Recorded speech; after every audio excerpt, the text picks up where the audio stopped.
এই ছোড়া, কি বলো? গান বাজাচ্ছিস কেন? এটা গান হচ্ছে? এটা দেখতে পেয়েছো না গুবিড়ি পোকা পাটির পূজা করছে? তোকে পূজা করতে কে বললো বে? কালুয়া কাকা। বেশ বন্ধ কর, গানটা বন্ধ কর। না না, ভোটের পূজা করতে বলেছে। দাদা এই শালা বৈদ্যুর বাচ্চা, বৈদ্যুর বুটকে লাত মারবো, ছাটি ফাটি দিব। বন্ধ করবে? কি গো বাড়া, তুমি আবার ভোটের ইলেকশনে পূজা করতে দিবা না নাকি? বন্ধ করবে? বলো, বন্ধ করে দিচ্ছি। কি বলছি বলো? কোথায় এখন নানির কব তার নাই ঠিক, আর তোরা এখন থেকে পুরি পুরি কাঁদছিস? মামা তুমি তো সবই জানো, কালো কুকুর আর সাদা কুকুর আমাদেরকে ক্লাবে রেখে দিয়ে গেছে, আর ওরা এই পার্টির এই স্লোগানটা ওরা দিতে বললো, আবার তুমি বন্ধ করতে বলছো। বে তো ভাগ্নিটা কার, তো আমার না কালুর? এখন তো মনে হচ্ছে পারা আমি তোমার কেউ লয়, তুমি যা ব্যবহার করছো ওই নারিয়া বেগমকে পেয়ে। এ ছোড়া বুকাই ভোজ করে বুদ্ধি মানে খাই। কি বলতে চাইছো কি মামা? তোদের কালো কুকুর আর সাদা কুকুর মেহনত মজদুরি করে এই গুবড়ি পোকা পার্টির লোকে দুইরে দুইরে পৌঁছে দিবে, আর সেইখান থেকে ভোটে জিতে এমএলএ হবে তোদের কালু। কি স্বপ্ন, কি আশা! ইলেকশনে জিতার পরে কালু যেই এমএলএ হয়ে যাবে, কালুকে মার্ডার করি, তার পদ আমি দখল করি, আমি এখানকার এমএলএ হব। তবেই তো আমার মরুভূমি থেকে নাম হবে এমএলএ বিকাশ দত্ত।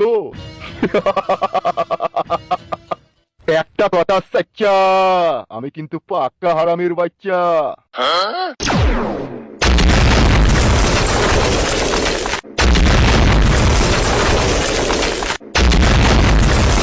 কিছু বুঝলি রে আমার টাটকা ভাগ নিয়ে?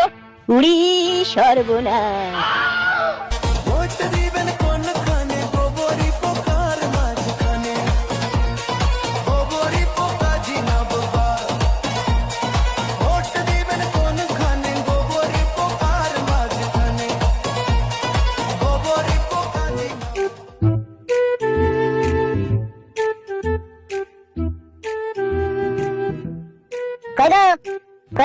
শোনাবো কি হয়ে যাবো?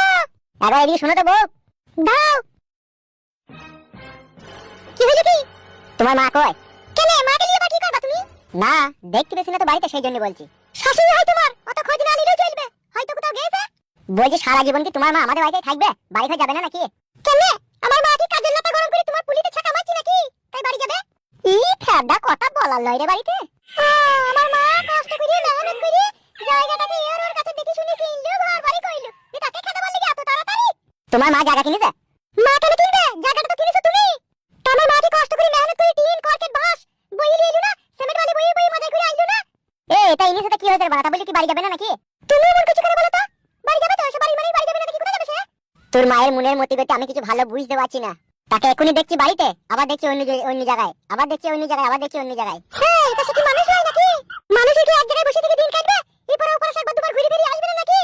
বউরে তোর মাকে একটা কথাই বলে দিবি যে মারে এমন কোনো কাজ করিস না যাতে তোর জামাইয়ের মান সম্মান হারাক। কেন আমার মায়ের আবার তুমি কি কোথায় কি দেখলে? দেখিনি, তবে তোর মায়ের যে আভাব ও দেখাইলো বলে। খবরদার তুমি আমার সামনে যা বললে যেন মায়ের সামনে এরকম কথা যেন তাকে না বলা হয়। সে তো বটেই গো শোনাবো, তোমার মা এখন দুধে আলতায় ধোয়া তুলসী পাতা এখন তোমাদের কাছে। এখন আমরা নিজের চোখে তো কিছু দেখিনি, এখন লোকে কানা ঘুষা করছে। কি কানা ঘুষা করছে, কি নিজের চোখে দেখনি? উইল্লু বাবালো জানো না? এই কি জানগো, তুমি কি বলতে চাইছো কি? এটা তোর মা আমার বাড়িতে বেড়াইতে এসে খাবে দাদা, আমার ঘরে বসে থাকবে। তোর মা এখানে ওখানে কি গান মাইতে গেছে তাইলে? কি কি গো, কি নোংরা কথাবার্তা তোমার আবার? নোংরা কথাবার্তা? তুমি কি বলতে চাইছো কি? তুমি বলতে চাইছো কি আমার মা তাইলে কার সাথে কোনো সম্পর্ক করেছে নাকি? সেটা করেছে কি করেনি আমিও জানি না, তবে দু একজনের মুখে এরকম উল্টো পাল্টা বাক্য আমি শুনলাম। কে আছে যে আমার মায়ের নামে উল্টো পাল্টা বলে? এই পাড়ার লোকই বলছে। কি বলছে এই পাড়ার লোক? কি বলছে শুনবে? হ্যাঁ তা শুনবে তো, বলো কি বলছো আমার মায়ের লেগে?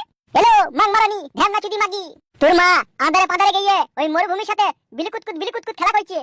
এই আড়ালে পাড়ালে বিলিকুতকুত খেলা করতে তোর মাকে কোন সময় কুতি দিয়ে কাট করে ভরে দেবে তখন বুঝবি। কি করে